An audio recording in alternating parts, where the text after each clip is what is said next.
Valendo, tá no ar. Já cheguei com o terceiro capítulo dessa história impressionante. Eu fico honrado porque eu recebi, não foi uma carta, sabe, pelo e-mail, chegou pelo e-mail, mas foi um livro da vida do Joel. Que história linda, Joel, e que privilégio meu de poder contá-la. Tô muito honrado. Ó, terceiro capítulo começa agora, sem mais delongas, porque lá vem história, é muita história para eu contar. Tá tudo pronto? Eu sei que você gosta das histórias assim, longas, detalhadas, e foi isso que fez o Joel. Ele escreveu tudo com muito detalhe, perfeito? Antes de eu começá-la, um pedido que eu preciso lhe fazer. Por gentileza, eu quero que você se inscreva aqui no canal. É a única forma do canal crescer, é com a tua inscrição. Eu sei que tem gente que vem, que ouve a história e passa batido. Por favor, então, para que você não se esqueça, se inscreva agora, já. Só que assuma um compromisso comigo. Você vai espalhar a necessidade desse canal ter mais inscritos. Então você vai falar com um teu ente querido, com uma prima, com a tia, com a comadre, com a afilhada, com o afilhado, para que todos façam parte da nossa história. Você faz isso comigo? Posso contar com você? Tudo certinho? Tudo ok? Então, olha, sem mais demoras, prepare o seu coração para as coisas que eu vou contar, porque o terceiro capítulo dessa história fantástica aqui no canal acabou de começar.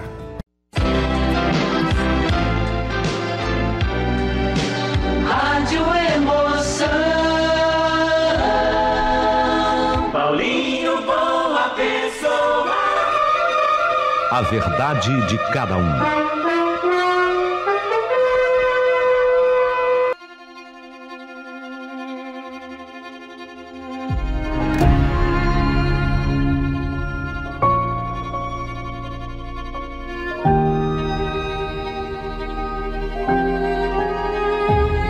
Querido amigo Paulinho Boa Pessoa, a dor da morte da minha Camila. Ah, Camila. Na verdade, a Rosa Silmara. A dor da morte foi como uma navalha cega atravessando o meu peito, Paulinho. Não doía de uma vez, mas era, sabe, uma tortura constante, arranhando por dentro, ferida que não cicatrizava. Quando meu pai recebeu aquela ligação do delegado, o sol já havia nascido, Paulinho. Mas dentro de mim, as trevas permaneciam, a noite permanecia, escura, fria, infinita. Papai desligou o telefone com os olhos marejados.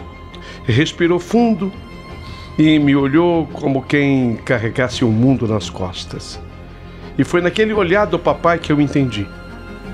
A minha amada, Camila, a Rosa Silmara, estava morta.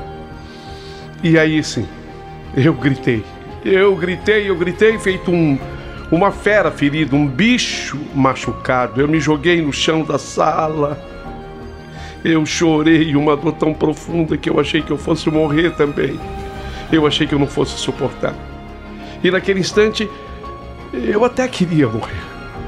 Verdade, eu queria sumir, desaparecer, ir para um lugar onde a dor não pudesse me acompanhar, onde a dor não pudesse me seguir, Paulinho. Meu pai tentou me amparar, tentou me convencer a ir a fazer sabe aquela proposta que ele havia feito lá no clube? Então ele retoma que eu fosse para Portugal. Você já tem trabalho arranjado lá. O Figueiredo é meu amigo. Ele tem lá um comércio importante de vinhos. Ele exporta vinhos para o mundo, direto de Portugal. Você vai começar lá praticando o ADM, que é a administração. Depois você volta para cá quando puder, quando quiser. Vai, filho, vai, filho. Ele argumentava e papai sempre teve um grande poder de persuasão, especialmente sobre mim. Disse que a mudança me faria bem, que um novo ambiente traria novos ares. Mas eu não queria novos ares, não. Eu queria a Camila. Era ela quem eu queria, viva ao meu lado. Eu agradeci a meu pai, mas eu comuniquei minha decisão. Papai, eu vou voltar para São Paulo. Eu vou voltar lá para casa da mamãe. Eu não tenho mais o que fazer aqui no sul, em Curitiba. Eu vou voltar para lá. Papai sabia que eu estava sem rumo. Quem sabe a casa da mamãe pudesse até me ajudar naquele instante, apesar das diferenças que eu tinha com o Marcelo. Vocês sabem disso. O meu padrasto, ele era evangélico e isso para mim era um problema até ali.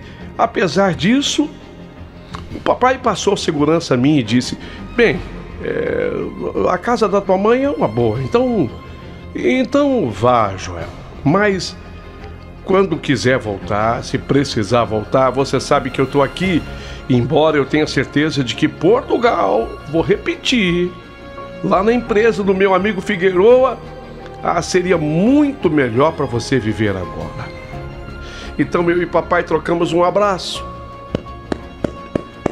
Aquele abraço sonoro, gostoso. Eu e papai trocamos. Meu pai se incumbiu dos acertos documentais com a imobiliária, mas não me deixou voltar com o Monza. O Monza não. Ele venderia depois. E depositaria o dinheiro na velha poupança que ainda era mantida. Agradeci ao meu pai Valfrido e me despedi. E foi assim, sabe, meu amigo Paulinho, que eu fiz aquela viagem de volta. Eu voltei para São Paulo, me recolhi na casa da minha mãe e do meu padrasto. De novo, aquele mesmo lugar, um quarto pequeno, cama de solteiro, as paredes ali, tudo bem que tinham sido recém-pintadas. E foi ali que eu passei dias e dias em completo silêncio. Eu me recusava a sair, eu não comia direito, eu não respondia às pessoas, eu não me comunicava com elas. Sabe o que estava acontecendo comigo naquele instante? Eu havia me entregado ao luto. E foi então que o meu padrasto, aquele homem que eu não tinha enxergado isso nele ainda, mas no fundo, eu acho que vocês já sentiram, ele era um cara assim, calmo. Apesar dos pesares, ele era um cara respeitoso. Então ele me estendeu a mão de um jeito inesperado. E desta vez ele repetiu, eu acho que talvez pela 20ª vez ele repetiu o convite. Joel, vamos à igreja? Vamos lá. Você não está fazendo nada. As coisas têm dado tão errado para você fora daquele ambiente. Quem sabe? Se der uma oportunidade de conhecer a igreja, ela não morde. Isso eu posso te garantir. E depois outra, se você não gostar, me dá um toque e a gente vem embora.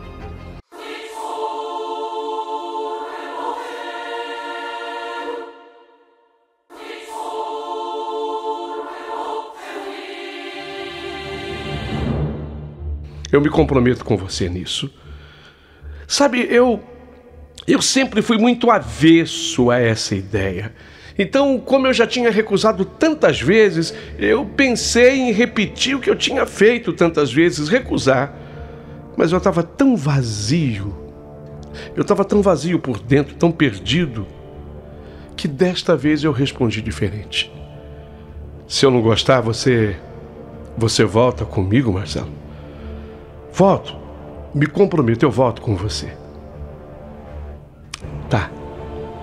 Então eu topo. Eu vou à igreja com você. E foi ali naquele culto simples, no canto de um bairro qualquer, que o impressionante aconteceu. Jesus me encontrou. Não, eu não vi luzes piscando, nem arranjos descendo do céu, mas eu senti algo.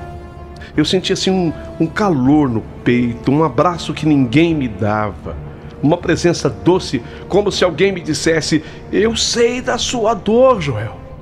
Eu sei que eu estou aqui para isso, para te ajudar. e foi impossível não chorar. Mas aquele choro já não era desespero, era de alívio, era um choro de entrega.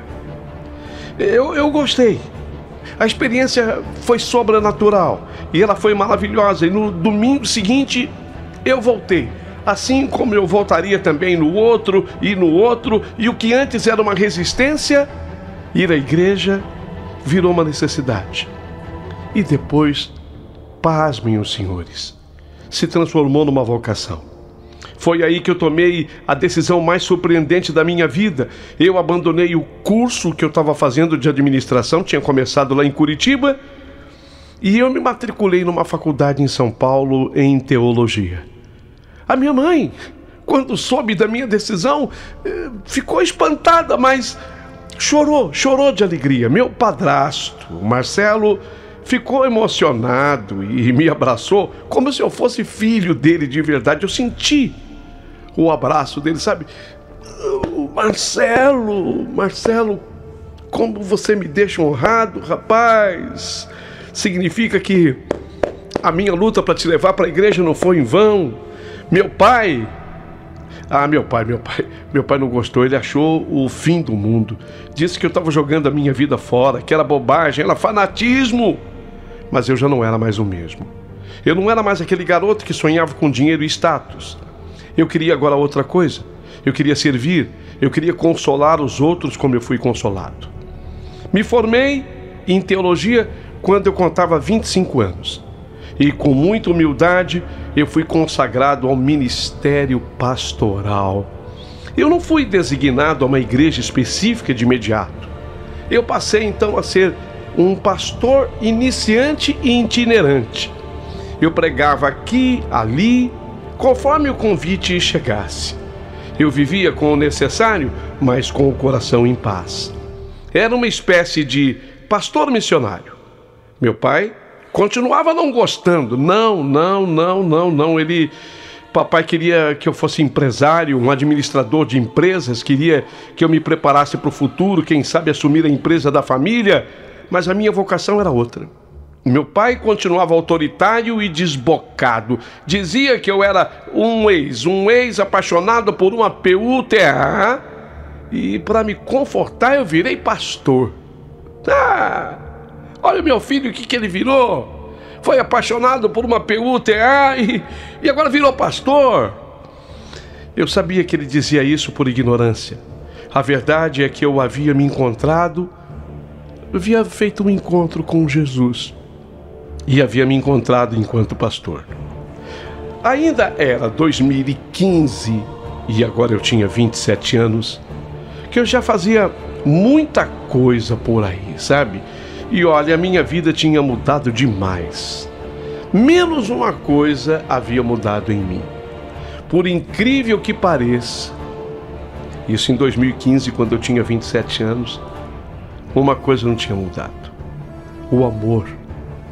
Sim, eu era considerado um ótimo partido, o genro que muita sogra pedia para Deus, bonito, educado, pastor, dedicado à obra.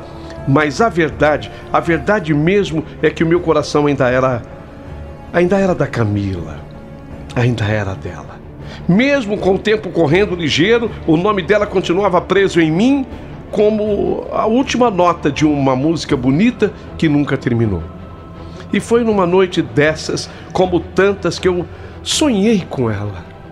Olha, eu sinceramente, eu não tinha sonhado com ela. Ou se eu tivesse sonhado, eu tinha esquecido. Mas aquela noite foi especial. Eu sonhei com ela. E no sonho, a Camila estava linda. Ela usava branco. Ela fazia parte do coral de uma igreja onde eu estava pregando. O templo estava cheio. Era uma dessas noites especiais em que o céu parece mais perto da terra. Quando eu a vi ali, entre as vozes que louvavam a Deus, meu coração perdeu o compasso. Era ela, eu tinha certeza. Então no sonho, eu saí do púlpito guiado pelo desejo de encontrá-la de novo. E aí eu fui subindo as escadas que levavam até onde o coral estava postado. Fui degrau por degrau, como se eu estivesse subindo ao passado. A Camila, ela estava lá em cima, sabe?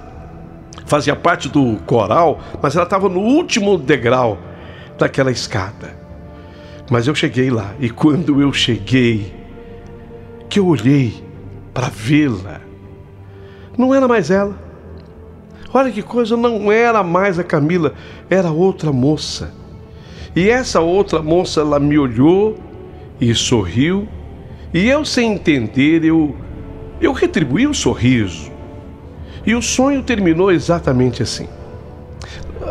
Mas essas coisas não vêm sozinha, né?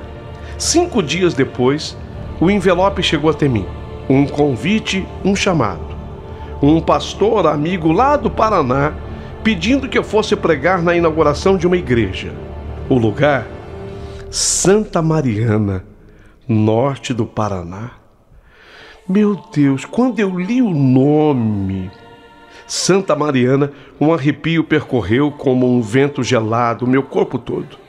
Santa Mariana, a cidade da Camila.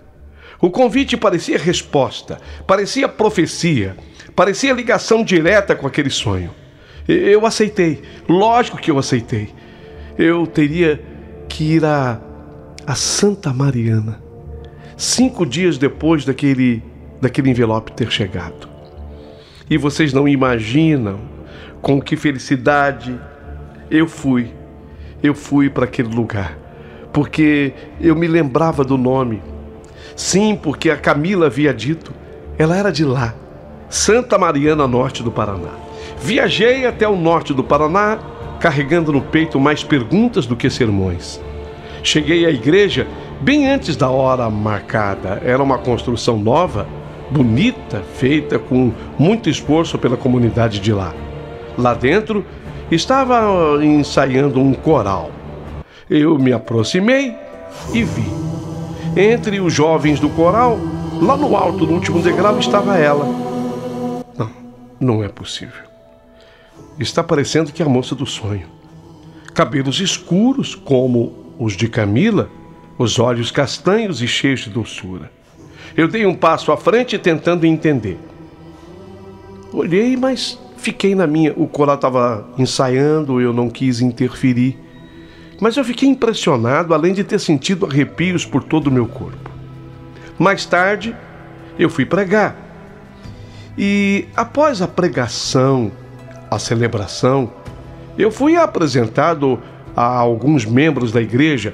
Tem isso, um pastor convidado, aí depois ele recebe a comunidade para os cumprimentos. O pastor local, animado, começou a me contar sobre a juventude daquela igreja e me apresentou para o pessoal que integrava o coral. E dentre essas pessoas, aquela moça. Essa é a Selma Maria do coral. Selma? Eu repeti. Você é daqui? Sou sim, ela disse sorrindo. Nasci e cresci aqui em Santa Mariana. Meu peito apertou na hora. Selma, por acaso você conheceu uma moça? Aí eu tive que lembrar o nome da Camila de verdade, porque o nome Camila era o nome de guerra. E eu recorri, a memória não foi difícil, porque da Camila não esquecia nada. Você conheceu uma moça chamada Rosa Silmara? Os olhos daquela moça brilharam, mas o sorriso dela virou silêncio. Rosa Silmara? Sim, Rosa Silmara. Rosa Silmara? A minha irmã. Meu Deus. Quando ela disse Rosa Silmara, minha irmã, por um instante tudo parou. O tempo parou, o som, o ar. Eu estava diante da irmã da Camila, ou Rosa Silmara. O nome dela é Selma Maria. É ela, a mesma pessoa de quem a Camila me havia contado lá em 2007. Em 2007, ela era uma moça de 17 anos, me disse a Camila à época. Ela tinha 17 anos.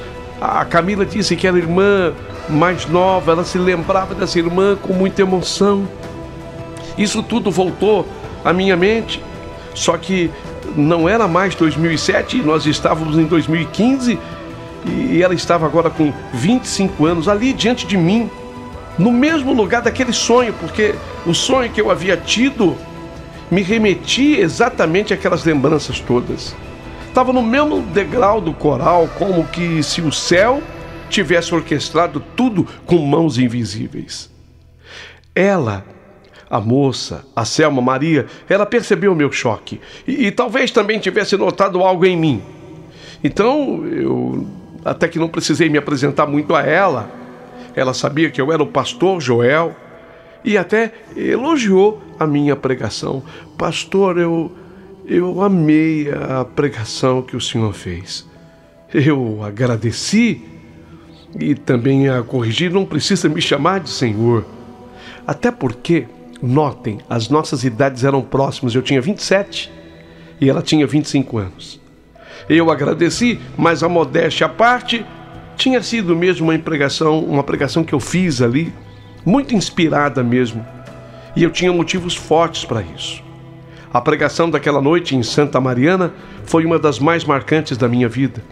Eu já tinha pregado em muitos lugares desde que eu fui ordenado pastor, mas algo naquele convite mexeu comigo de um modo diferente. Eu sabia que eu estava na terra dela, da Camila, e não era à toa. Santa Mariana, a terra de Rosa Silmara. Na hora, o sonho que eu tive voltou com força. Ela no coral sorrindo e aquela sensação de que eu precisava estar lá. E eu fui. Então naquela noite, como base da minha pregação, eu escolhi uma palavra que parecia ter sido escrita para mim, ou talvez por mim. Uma palavra que falava de perda, de recomeço e de esperança. Que palavra era? Era um versículo de Isaías. Aliás, um dos mais lindos da Bíblia. Isaías 61, versículo 3. É ordenar que se dê aos tristes de Sião uma coroa, ao invés de cinzas, óleo de alegria, em vez de pranto, veste de louvor, em vez de espírito angustiado, a fim de que se chamem árvores de justiça, plantação do Senhor, para que Ele seja glorificado. Esse trecho bíblico é lindo. E eu falei sobre dor, sobre cinzas e sobre a promessa de Deus de transformar tudo em algo glorioso. Falei de almas machucadas, de corações que sangram em silêncio, de perdas que ninguém vê, mas também falei da esperança que vem do alto, do renovo, do bálsamo que só Ele pode derramar. Enquanto pregava, meus olhos se levantaram por instinto e lá estava ela, no coral. A moça, uma moça tão parecida com a Camila que meu coração quase parou. E por um instante eu achei que eu estava sonhando de novo. Mas não era sonho, era real. Depois do culto, com o coração ainda batendo descompassado, houve aquela aproximação entre nós. Foi quando eu e a Selma Maria seguimos na nossa conversa.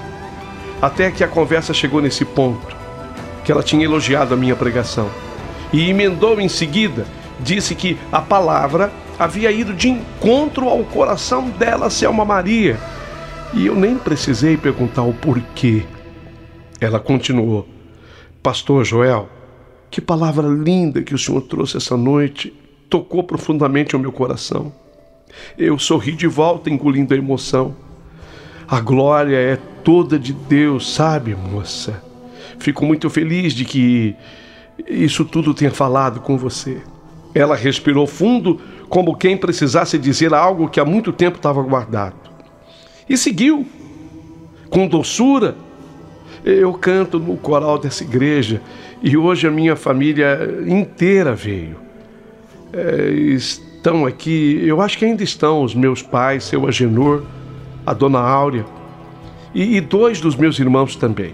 E todos nós, todos saímos quebrantados, o senhor pode ter certeza. Que bênção!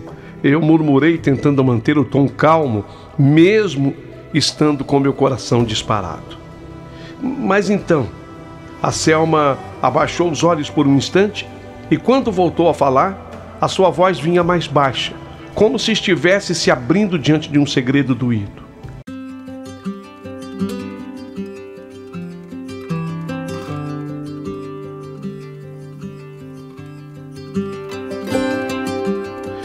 Sabe, pastor, a palavra dessa noite, coroa ao invés de cinzas, especialmente isso, coroa ao invés de cinzas, foi como que se o próprio Deus tivesse escrito isso para a gente.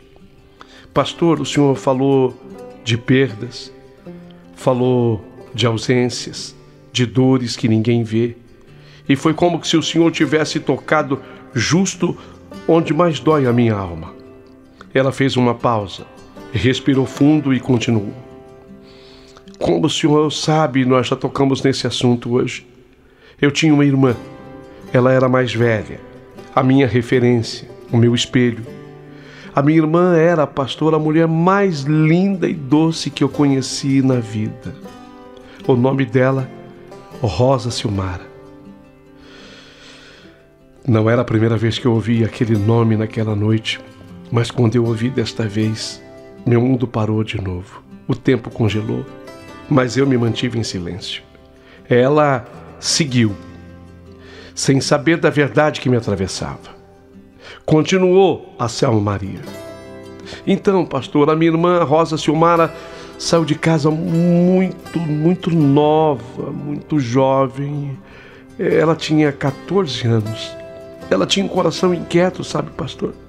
Ela era cheia de sonhos, de ideias. Na época, os meus pais não eram evangélicos, eles não seguiam a igreja. E ela também ela sempre foi diferente.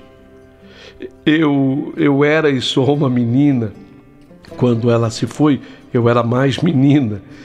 E a dor que ficou comigo foi imensa. A mamãe chorava todas as noites, o papai tentava ser forte, mas o rosto dele murchou. E nós, os irmãos mais novos, crescemos com esse buraco no peito. O lugar dessa minha irmã ficou vazio, pastor. Vazio na mesa, vazio na sala, vazio nos aniversários e principalmente ficou um vazio aqui. E nessa hora ela colocou assim a mão no peito. Ficou um vazio aqui. Ela estava com a mão no peito e com os olhos já transbordando d'água, de lágrimas. Dizem por aí que ela... Eu fico até envergonhado de tocar nesse assunto, pastor, mas dizem que essa minha irmã, a Rosa Silmara, se perdeu pelo caminho. Ouvi uma vez que ela teria se tornado mulher da vida, que estaria em algum canto de uma cidade grande vendendo o próprio corpo. Mas, pastor, eu nunca consegui acreditar nisso. Eu nunca aceitei. Eu nunca deixei de amar a minha irmã, pastor. Nunca. Desculpa. Perdão, pastor. Ela estava chorando muito. Então a Selma Maria enxugou os olhos umedecidos por uma dor antiga que ainda sangrava como se tivesse nascido naquela hora. Pastor Joel, faz tantos anos que ela foi embora, tantos. E mesmo assim, às vezes eu acordo com o cheiro dela no meu travesseiro, com a lembrança da risada dela, com a vontade de chamar o nome dela na cozinha, como se ela fosse entrar pela porta a qualquer momento. Nessa hora, a Selma Maria buscou onde, não sei, mas buscou um sorriso. Mas era um sorriso partido. Sabe, pastor, eu só queria que ela soubesse que a gente nunca esqueceu. A gente nunca deixou de amar a Rosa Silmara. Nunca. Mesmo com essas conversas atravessadas que chegaram até mim e até a minha família. E foi nessa hora que ela, a Selma Maria, então olhou para mim. E naquele olhar havia um pedido mudo de ajuda. Uma esperança infantil quase, como que se a pregação daquela noite tivesse trazido consigo um sinal de que ainda havia possibilidade de redenção, de reencontro, de cura. Mas naquele momento, quem desabou fui eu. As lágrimas me surpreenderam, vieram sem aviso. Um pastor não deve chorar diante de um fiel, mas elas vieram quentes, salgadas, doídas. Eu me virei um pouco tentando disfarçar, mas a Selma Maria percebeu, lógico que ela percebeu, e com toda a pureza de quem não sabia de nada, ela colocou a mão no meu braço com carinho. Pastor, me perdoa, não era minha intenção entristecê-lo. É que hoje a sua pregação foi demais para mim. A palavra me rasgou por dentro, pastor. Eu demorei a conseguir falar. E só depois de alguns segundos eu consegui responder com a voz embargada. Não, Selma Maria, não me peça perdão. Foi Deus. Foi Ele que me trouxe aqui. Foi Ele quem trouxe tudo isso à tona. Eu compreendo a sua dor é legítima. E eu entendo mais do que você imagina. E ali, naquele corredor simples da igreja, sob o teto de uma noite carregada de céu e de promessa, eu soube que Deus estava recomeçando algo. E que mesmo na ausência, ainda havia algum propósito. Mesmo na dor, ainda havia redenção. Mesmo depois da morte, ainda havia vida. Camila estava ali. A Camila estava presente. Em cada palavra de Selma, em cada lágrima dos pais dela, em cada nota do coral, no cheiro das flores do altar, no versículo que eu escolhi sem saber o porquê, a Camila estava viva no amor que deixou. E talvez Deus tivesse mesmo plantado uma semente naquele lugar. Uma nova história, um recomeço. Quando Selma Maria terminou de falar, com os olhos ainda marejados e a alma aberta diante de mim, eu fechei os meus por um breve instante. E o silêncio foi feito por mim. E em pensamento eu clamei a Deus nessa hora. Eu pensei exatamente assim: Senhor, se for da tua vontade, dá-me palavras, dá-me ternura, sabedoria e unção, que eu não fira o que já está machucado, que eu não toque com as mãos humanas uma dor que é sagrada, que a minha boca fale o que o teu Espírito desejar, e nada além disso, Senhor. Foi assim em pensamento. Eu tenho esse hábito de conversar com Deus. Abri depois os olhos e olhei para ela. O rosto de Selma trazia traços da irmã Camila / Rosa Silmara. Mas havia nela algo diferente. Havia na Selma uma serenidade, uma luz que, mesmo na tristeza, brilhava. E foi aí que eu busquei a coragem. E eu acreditei que era Deus me inspirando, porque eu tinha pedido que Ele me inspirasse a falar. Selma, posso te contar uma coisa? Algo que talvez vá soar estranho, mas que eu não posso mais guardar. Ela assentiu com a cabeça, limpando discretamente os olhos com a ponta dos dedos. E eu falei: sabe, Selma, hoje à tarde, antes de eu vir para cá, para a igreja, eu orei. E eu acabei adormecendo por um momento. E nesse pequeno sono eu tive um sonho que me levou a um lugar distante, um jardim, eu acho que um jardim.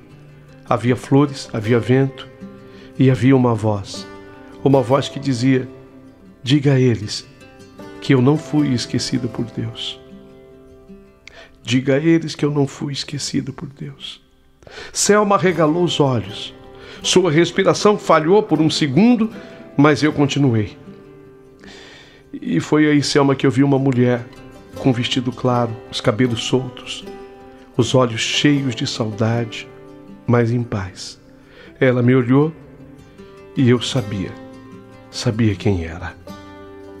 A Selma murmurou quase que num sussurro: Pastor, Eu não sei se eu estou entendendo, mas o senhor está querendo dizer que a mulher do sonho era minha irmã? Sim. A dona de uns olhos azuis que muita gente diz que são cinzas. Era ela.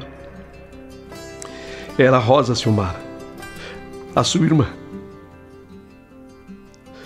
Eu respondi para ela com emoção.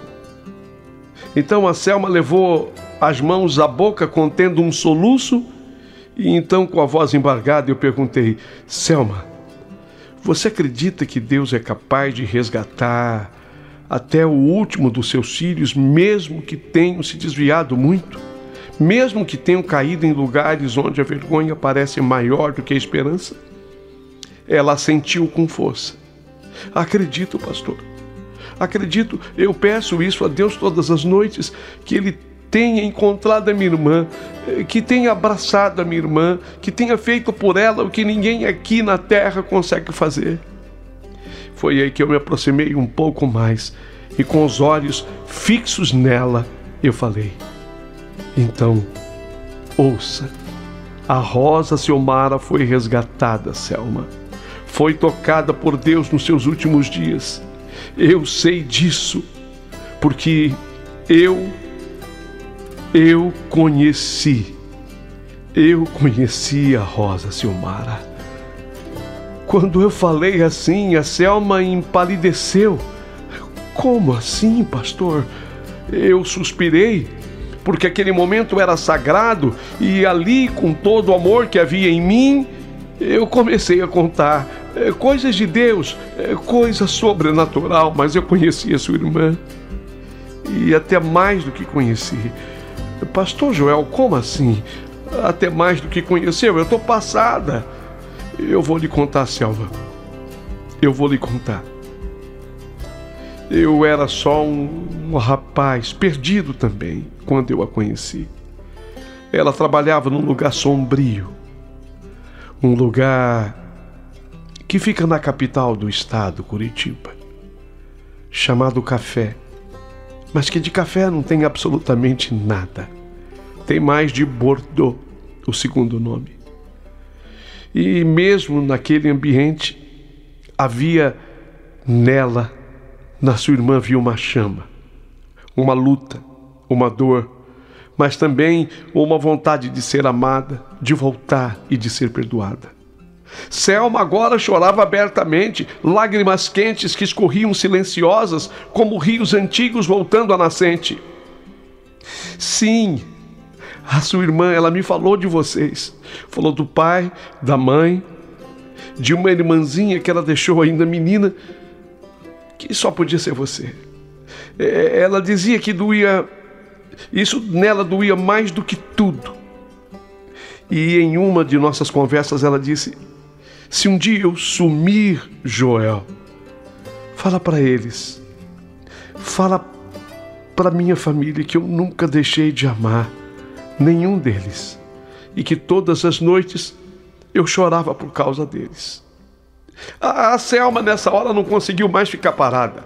Ela deu 2 passos para trás e levou as mãos no rosto como quem tenta segurar o universo inteiro dentro do peito. E foi nesse momento que ela olhou por sobre o meu ombro e viu 2 figuras vindo em nossa direção. Papai, mamãe, ela chamou com a voz ainda embargada. Eu virei devagar. Era o seu Agenor e a dona Áurea, caminhando com passos lentos, mas determinados, como quem sabia que algo estava prestes a acontecer. Vem cá, mãe, pai, vem cá, por favor, escutem isso que o pastor Joel está falando. Eles se aproximaram, o semblante sério, a pele marcada pelo tempo e pelo sol, mas havia uma ternura no olhar, um brilho antigo que resistia à dor. Boa noite, pastor, disse o seu Agenor. Boa noite, eu respondi tentando conter a emoção. A dona Áurea tocou no ombro de Selma como quem acolhe sem palavras. E então Selma, segurando a mão da mãe, falou: Ô mãe, pai, vocês acreditam que o pastor Joel, ele conheceu a minha irmã? Ele conheceu a Rosa Silmara? Os olhos dos dois se encheram imediatamente de lágrimas. Seu Agenor precisou se apoiar na esposa. A dona Áurea segurou o choro como quem segura o mundo. Pastor, é verdade? Ela perguntou quase num sussurro. Sim, é verdade. Eu falei com a voz quebrada. Eu conheci a Rosa Silmara. Eu a conheci como Camila. Eu fui testemunha do quanto ela ainda os amava, do quanto ela desejava voltar, do quanto ela se arrependeu. Eles choraram todos. E ela encontrou a paz, pastor. Seu Agenor quis saber, com os olhos molhados e o rosto trêmulo. E encontrou. E mais do que isso, ela foi encontrada. Ela foi encontrada por Deus, por aquele que deixa as 99 ovelhas no aprisco e vai atrás da que se perdeu. Jesus a encontrou. Jesus encontrou a ovelha perdida. A dona Áurea chorava baixinho, murmurando: louvado seja Deus, louvado seja o nome do Senhor. E então eu me lembro de um texto, e o citei ali mesmo, de pé no pátio da igreja. Tornarei a trazer do cativeiro o meu povo, e lhes darei de novo a terra, e plantarei neles a esperança, e eles serão o meu povo, e eu serei o seu Deus. Jeremias 30, do versículo 3 ao 22. E aí eu completei. Ela não morreu esquecida. Ela não morreu perdida. Ela foi trazida de volta no Espírito, na fé, na eternidade. E agora o Senhor Deus está plantando uma nova história neste solo com vocês. Eles me olharam atônitos. Eles tinham quase a certeza de que ela havia morrido, mas eles não tinham absoluta convicção. No entanto, eu havia afirmado: ela não morreu esquecida, ela não morreu perdida. E aí eles tiveram a certeza. O silêncio, os olhos arregalados, o silêncio que se fez foi profundo, o tipo de silêncio que só acontece quando o céu toca a terra. Eu sabia que naquele momento Deus estava coroando aquela família com alegria ao invés de luto, óleo de gozo ao invés de pranto, veste de louvor em lugar de espírito angustiado, como está lá na Bíblia, em Isaías 61, no versículo 3. Eles já sabiam que a filha estava morta, mas eu confirmava. Só que eu confirmava, ao invés de uma confirmação em trevas, uma confirmação na luz. Selma Maria encostou a cabeça no ombro da mãe. Seu Agenor me abraçou como se abraçasse um filho que voltou para casa. E eu ali no meio deles, chorei como quem entrega tudo. Porque no final das contas, o amor nunca morre. E quando Deus decide escrever o último capítulo, Ele escreve com lágrimas, sim, mas também com redenção. Foi aí, sem que a história ainda estivesse sido completada, que houve o convite para que no dia seguinte, antes de eu partir em viagem de volta a São Paulo, eu fosse almoçar com a família. E, obviamente, eu não podia negar o convite. Eu aceitei.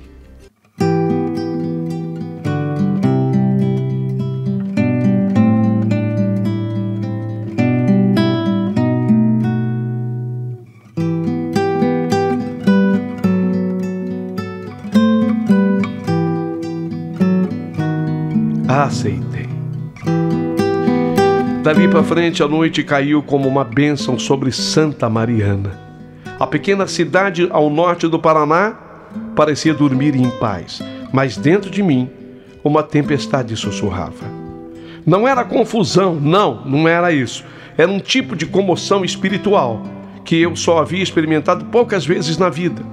Mas talvez por ser pastor, eu a experimentasse mais do que as outras pessoas. Mas o que me embalava mesmo era o nome dela, Camila Rosa Silmara. Há 8 anos eu a havia perdido. E naquela noite, ao olhar para Selma Maria, seus olhos marejados, sua voz tremendo ao falar da irmã desaparecida, Deus deu um sussurro no meu coração. Me deu paz. Eu orei, não foi uma oração bonita nem teologicamente rica. Foi só um suspiro, como os de Ana no templo. Senhor, se eu sou o teu servo, me dá palavras que curem, Senhor, e não mais feridas para essa família que já sangrou demais. Foi o que eu disse antes de adormecer. Na manhã seguinte, acordei cedo. O sol em Santa Mariana atravessava a cortina leve, desenhando listras de ouro no lençol. Vesti uma camisa clara, a Bíblia, minha companheira, e eu, depois de ter tomado o café da manhã, dei um tempo, e aí eu fui andando até a casa de Selma Maria e sua família. Sim, era uma casa simples, térrea, com um jardim de margaridas e um portão de ferro que gemia ao abrir. Fui recebido por ela com um sorriso que carregava algo mais do que educação. Carregava gratidão, talvez esperança. Pastor Joel, que alegria, Pastor Joel, que felicidade, disse ela segurando a minha mão como se fosse a mão de um irmão que voltava de longe. A mesa estava posta. Papai e mamãe então no quintal colhendo limões. Vamos entrar, pastor, vamos entrar. Eu respirei fundo e entrei. A casa tinha cheiro de madeira antiga. Uma parte da casa era alvenaria e a outra parte era feita de madeira. Então ela tinha, sabe, aquele cheiro de madeira antiga e bolo de fubá. Uma toalha branca sobre a mesa, pratos floridos. E eu vi o pessoal preparando, especialmente ela, Dona Áurea, acabando de dar aquela refogada no frango e o cheiro se espalhava, aquele tempero gostoso. Tudo tão simples, mas tão digno.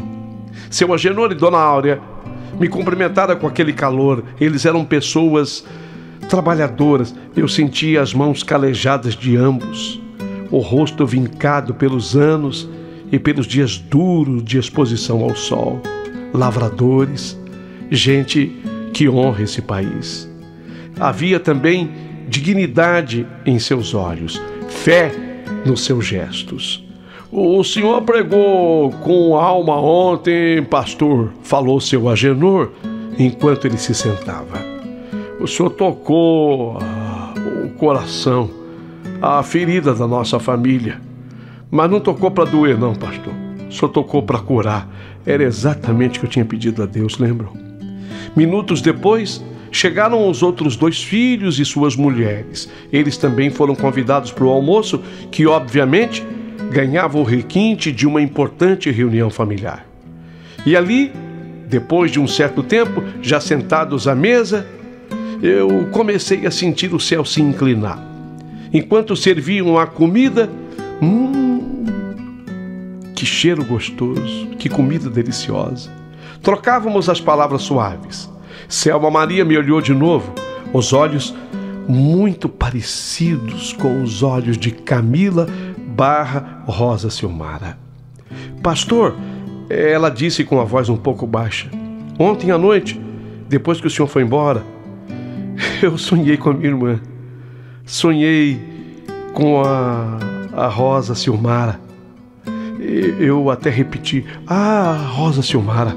Eu falava sempre com cuidado, com medo, para não ficar chamando-a de Camila. Eu perguntei para ela, já sentindo o coração apertar. Com ela, com ela, pastor. E ela estava num campo florido, usava um vestido claro, o cabelo solto, e me chamava de Selminha, como fazia quando a gente era pequena.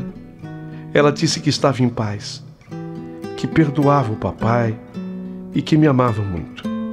Nesse momento, a dona Áurea levou a mão nos olhos. Seu Agenor apenas abaixou a cabeça. Aquela mesa simples se transformou num altar. Eu sabia, o tempo de falar estava se aproximando e eu não podia mais aguardar e nem guardar comigo aquela história. Mas antes de abrir a boca, primeiro eu almocei e fiz elogios. O arroz, o feijão, uma polenta gostosa, um quiabinho fresquinho e aquele frango cozido com molho. Nossa, que delícia! Que delícia!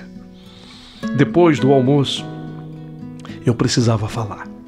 Eu tinha que falar. Eu estava ali para isso. A minha missão era essa.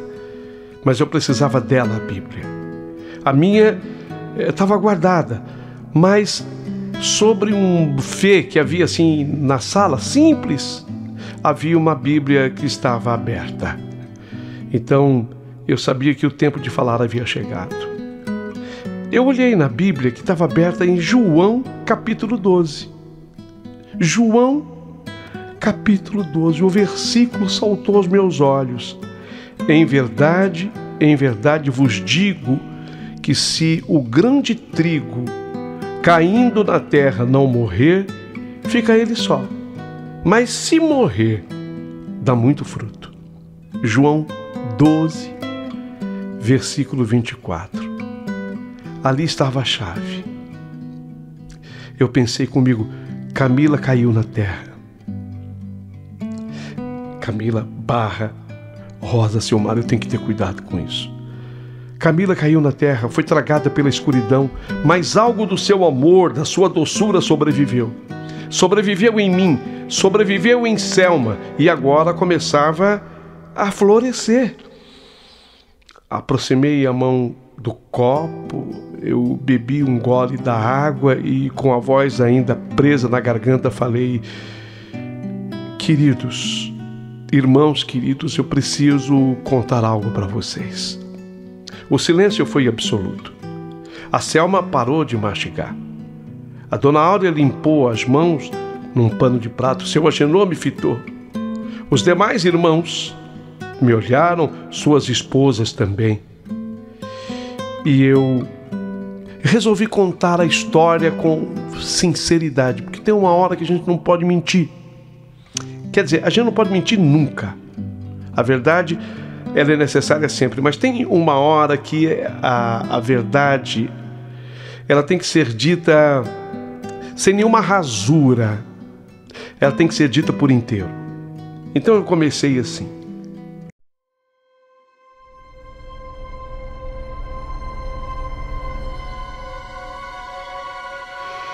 Eu conheci a Rosa Silmara, mas inicialmente não com esse nome. Conheci ela, era Camila. Camila? Eles comentaram e olharam um para os outros. Sim, eu a conheci num tempo em que eu não conhecia nem a mim mesmo. Para que vocês tenham uma ideia, era meu aniversário de 19 anos. E foi o meu pai quem me levou num café, que de café não tinha nada. Café Bordeaux, Curitiba. O ar pareceu se refazer, mas eu continuei. Ela... Olha, terei muito cuidado em dizer, mas eu não posso esconder a realidade de vocês. Ela não me vendeu prazer. De novo eles pararam e olharam um para o outro. E eu repeti, ela não me vendeu prazer, ela me deu afeto e respeito. Ela me ensinou o que era ternura no mundo sujo. E eu aos 19 anos me apaixonei por ela. Sinceramente, me apaixonei de verdade e profundamente. A dona Áurea deixou cair o pano que ela segurava, a Selma tapou a boca com a mão. Eles estavam assustados, mas eu tinha que continuar. Estivemos juntos por alguns meses. Ela quis sair daquela vida. Eu prometi ajudá-la. Mas numa manhã, ela desapareceu de novo e não voltou mais. Era para eu ter seguido a Camila, a Rosa Silmara naquele dia, mas o pneu do meu carro estava furado e eu fiquei impedido de fazê-lo. Ainda assim, eu queria encontrar alguma forma, mas o meu pai chegou na hora e acabamos indo por um outro lugar. Só que depois, preocupado, eu fui atrás dela e não me encontrei mais. Até que madrugada chegou e quando amanheceu o dia, chegou também uma notícia terrível. A pior de todas. Eu fiquei sabendo que a Rosa Silmara, até então para mim a Camila, estava morta. Eles já sabiam da morte, mas era como se eu estivesse revelando de novo, assim, pela primeira vez. Sabe, dessa vez, quando eu falei, parecia que era a primeira vez que eu tocava nesse assunto. E todos, até as cunhadas, as esposas dos irmãos, também todos choraram, todos. E eu completei que a morte havia sido num motel e por overdose.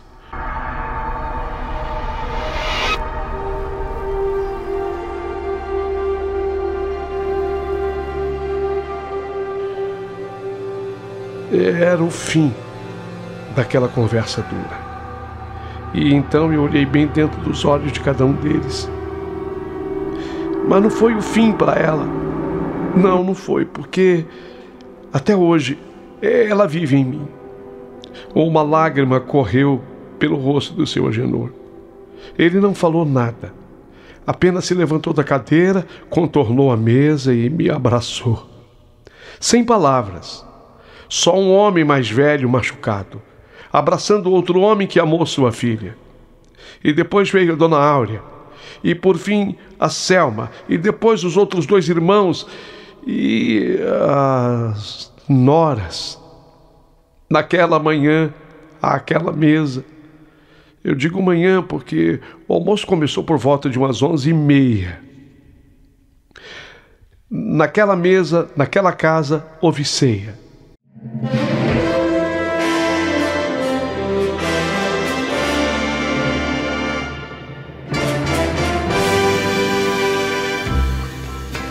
Não com vinho e pão, mas com verdade e perdão. Eu fui recebido como um filho que volta. A Dona Áurea tinha os olhos doces e firmes e continuava a me abraçar a cada instante depois daquilo que eu havia dito. Seu Agenor era um homem assim de poucas falas, de poucas palavras, mas me oferecia a cada hora o aperto de mão mais sincero que eu já senti. Silvio era o irmão mais velho. Ele estava com a esposa Vera e seus 3 filhos. Os meninos agora corriam pelo quintal e a caçula no colo da mãe chupando o dedo. Depois veio Silas casado com Janete e a pequena Priscila, que trazia um laço vermelho no cabelo e uma boneca de pano nos braços. A mesa logo ficou pequena para tanta gente, mas em casa de coração grande sempre cabe mais um. Bom, já fiz os elogios à comida, o frango delicioso, a polenta, o quiabo e de sobremesa para completar, algo que eu amava, arroz doce com canela. Foi maravilhoso,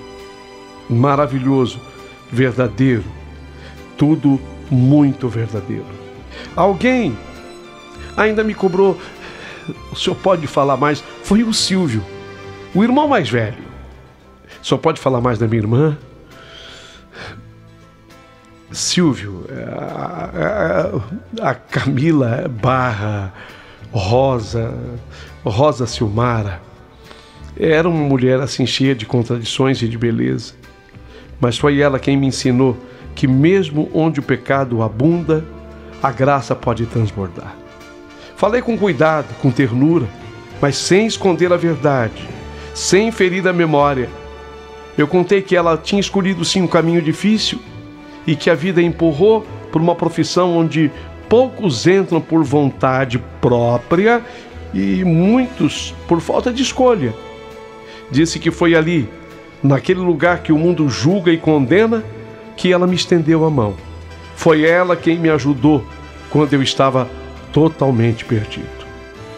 Sabe, Silvio, a sua irmã foi luz, mesmo vestindo sombras. Ela me levou até o fundo do poço, eu podia dizer, mas foi ela que eu olhei para cima daquele poço, eu olhei para cima e vi a luz de Deus.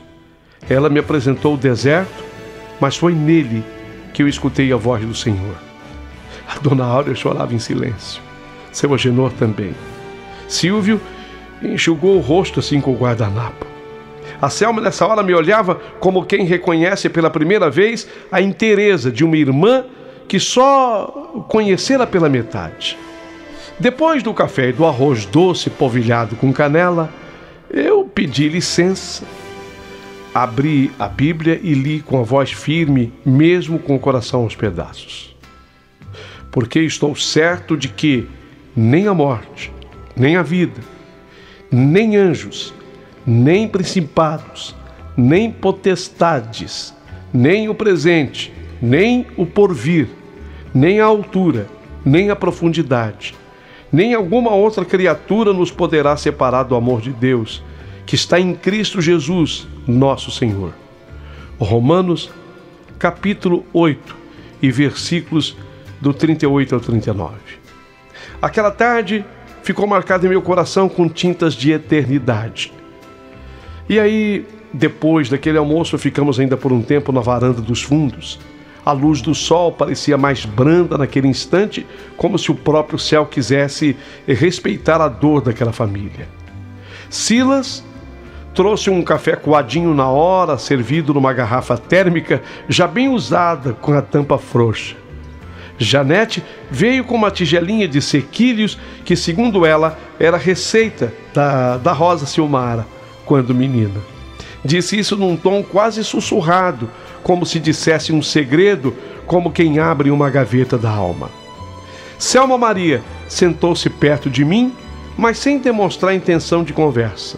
Era discreta, de fala baixa, olhos atentos. Observei o jeito com que ela segurava a xícara de café, com as duas mãos, como se o calor do líquido lhe desse algum abrigo.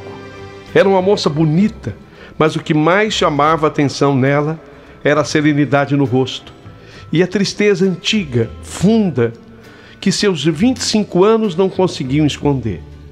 Ficamos ali por bons minutos em silêncio. Era um silêncio que não pesava, ao contrário, parecia mais um abraço. Até que eu ouvi: "Pastor Joel", ela disse de repente, ainda olhando para o quintal. "Sim, a mamãe e o papai e eu e os meus irmãos." É um momento ruim de perguntar, mas eu vou perguntar. Nós queremos saber onde é minha irmã. Onde ela foi sepultada, pastor? Eu não sei se o senhor sabe, se o senhor pode me ajudar.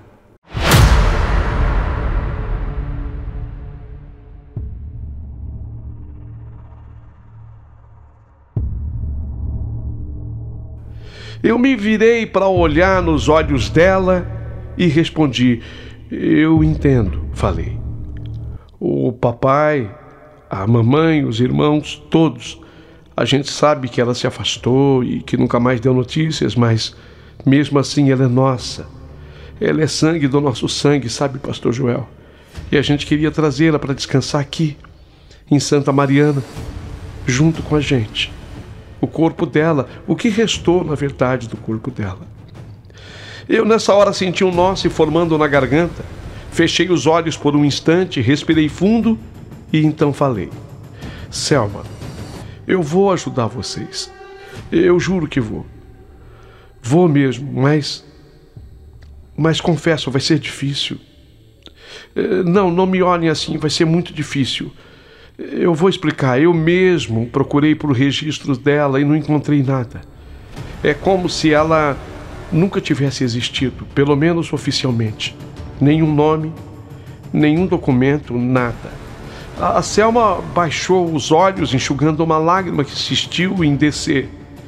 Mas sabe, continuei falando. Mas sabe, eu conheço alguém que pode nos ajudar. Meu pai, o nome dele é Valfrido. Ele é um homem muito cheio de prestígio e respeitado em Curitiba. É influente, tem amigos na política, amigos de autoridade, delegado, conhece gente da promotoria. E quem sabe meu pai, ele possa abrir portas que eu sozinho não consigo.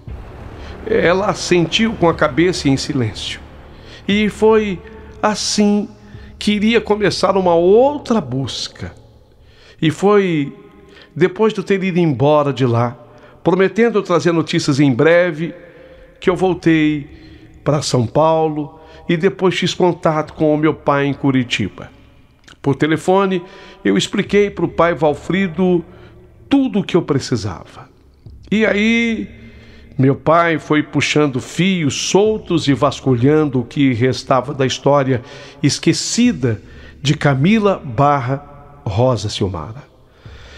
Um detetive foi contratado, um homem experiente, que conseguiu encontrar um registro antigo enterrado nos arquivos da polícia. Uma mulher jovem, sem documentos, havia sido encontrada morta num motel da rua 15 de novembro, em Curitiba.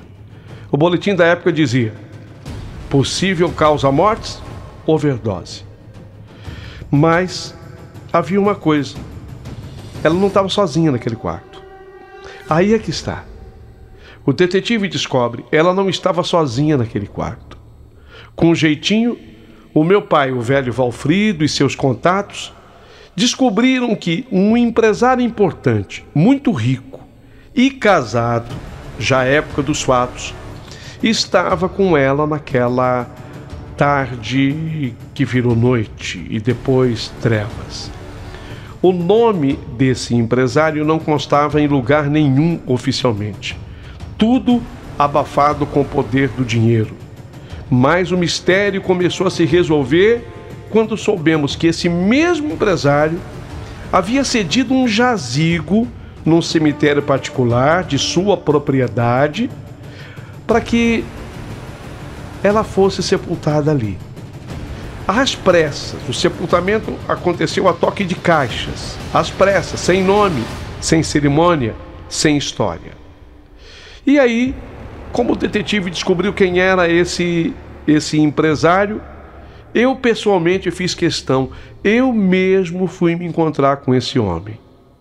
Esse senhor, quando eu o encontrei, ele estava doente, muito doente, ele já estava numa fase terminal de um câncer horroroso.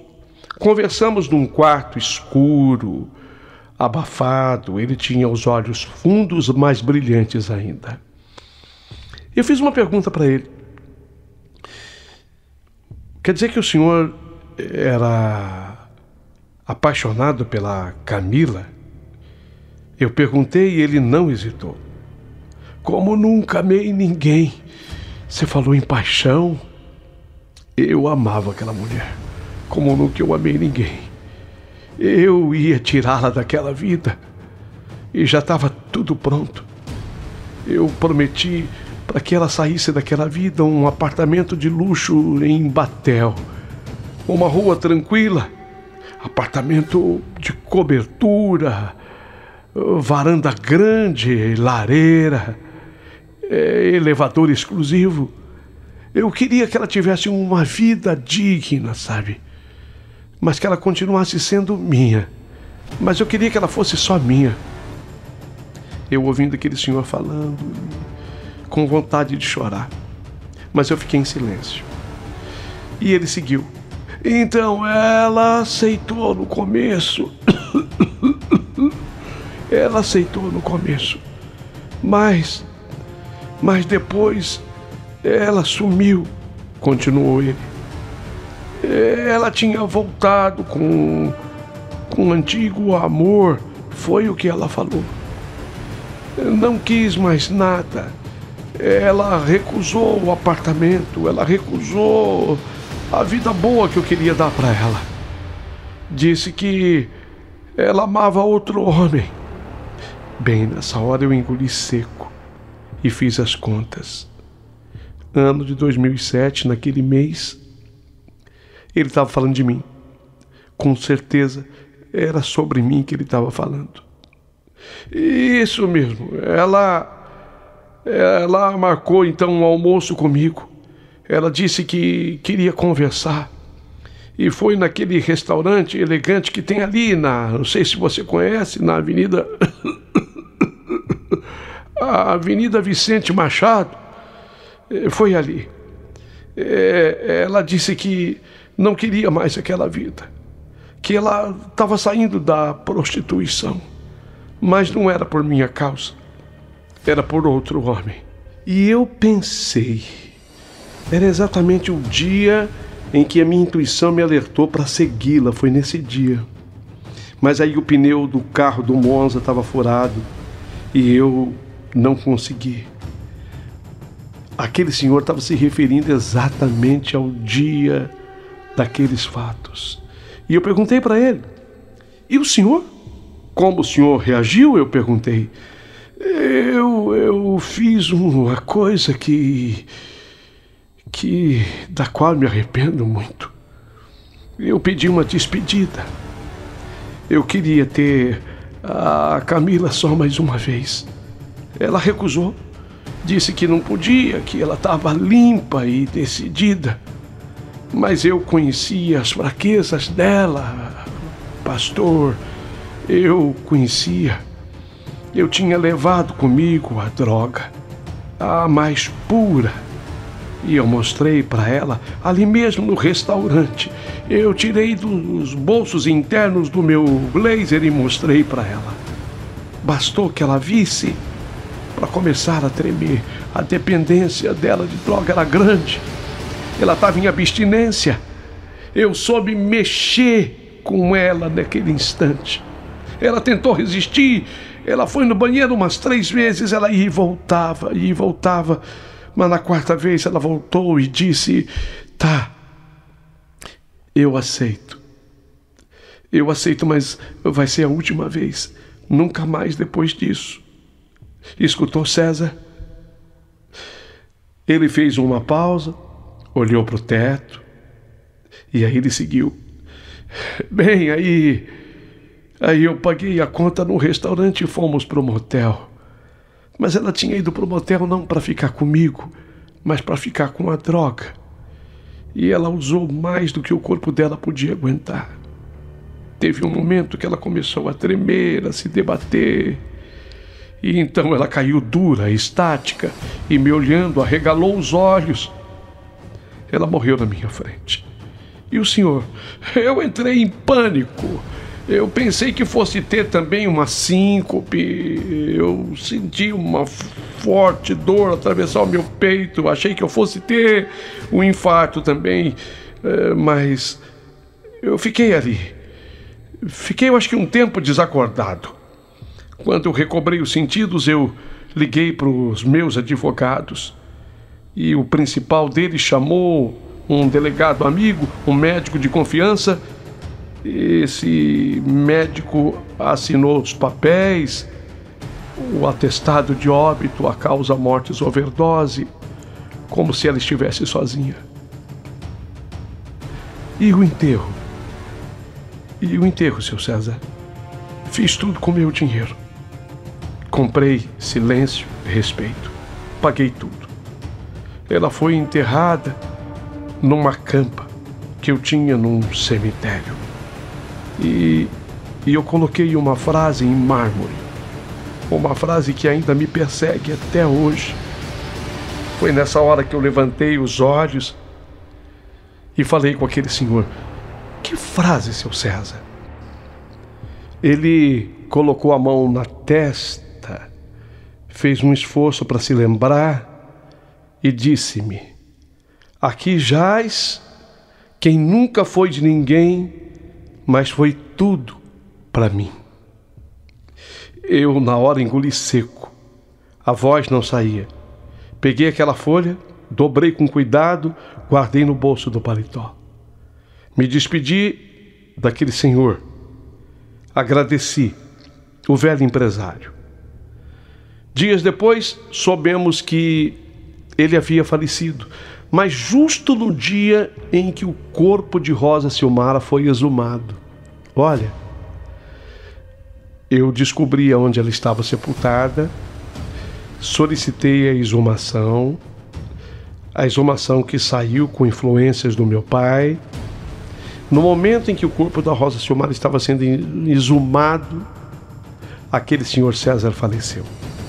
Confirmamos a identidade com o exame de DNA. Enfim, seus restos mortais poderiam agora ser levados a Santa Mariana. A gente fez isso.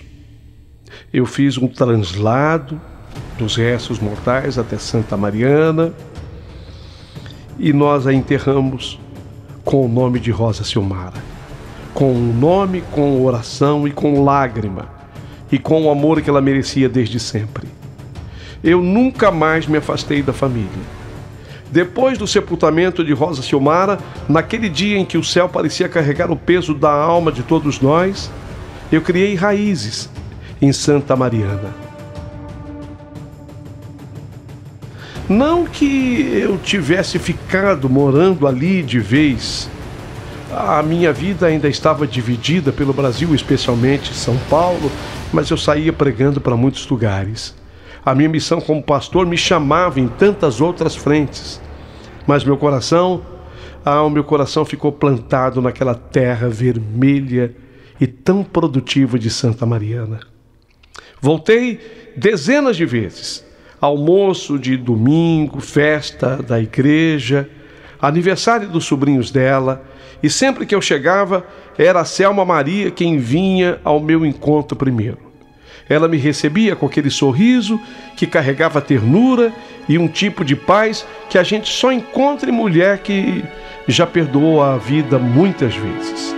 Aos poucos, ela foi deixando de me chamar de Pastor Joel e passou a me chamar de Joel.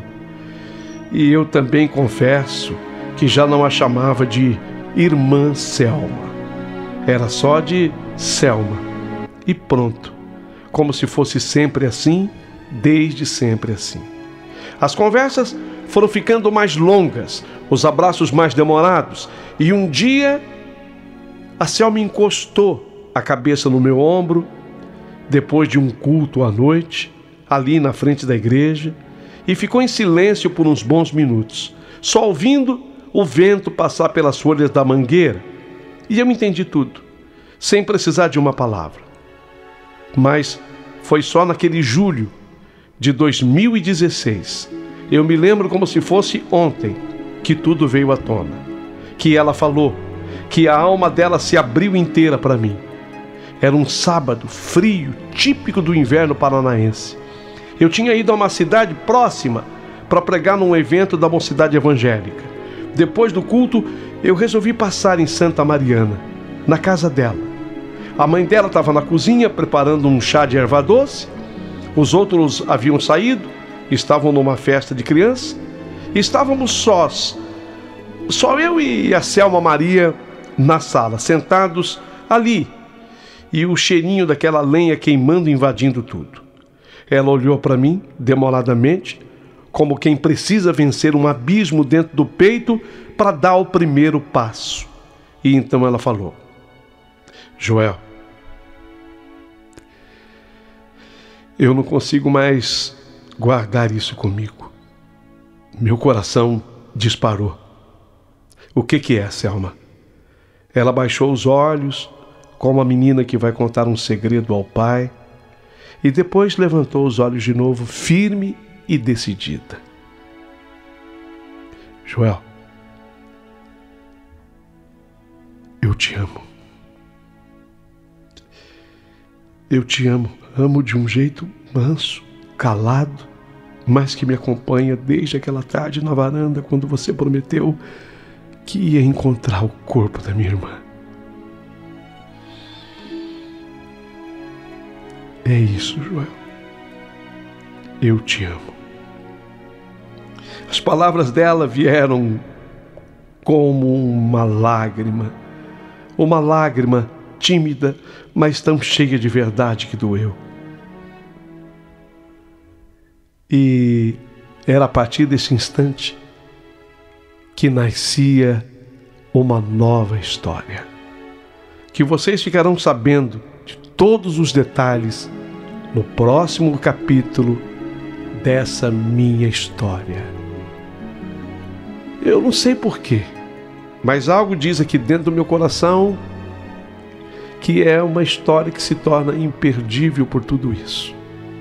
E eu quero você se inscrevendo agora aqui neste canal, ó, compromisso, dando o seu joinha e preparando o seu espírito para ouvir o capítulo de número 4. Não perca!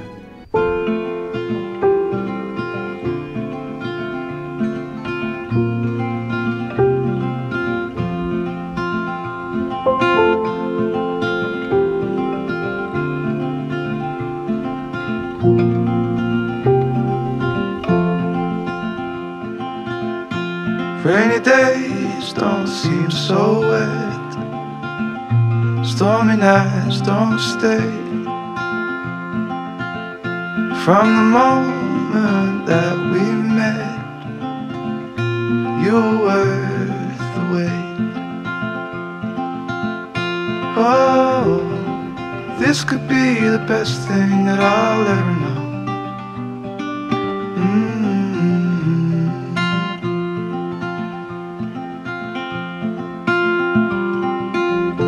Talk for hours and never slept. Two silhouettes on the concrete steps. We watched the sun as it slowly crept from the horizon to the place we met. Oh, this could be the best thing that I'll ever know.